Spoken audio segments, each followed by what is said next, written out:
Hindi man lang po ako na-mention eh. I was one of the speakers in that youth rally. Ang ating Senate President po was not there. Pero was given at least 2 paragraphs doon sa kanilang.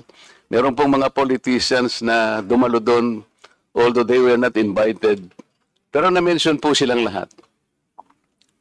Ako po na nagsalita close to about 1 hour. Ni anino ko po, hindi nabanggit eh. Mr. Chair, kahit na po sana yung sinabi, there was a politician we spoke there. We don't know him at all.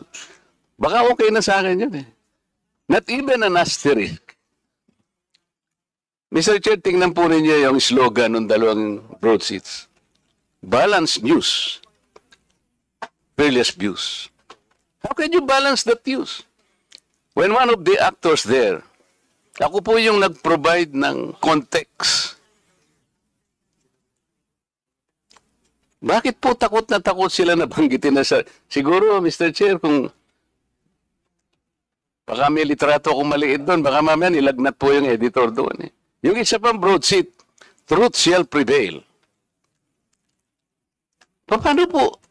Nasaan po yung truth doon?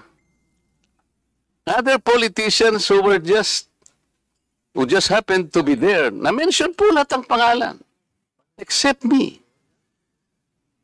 So dito po, natitipon tayo ngayon para pag-usapan yung mga bagay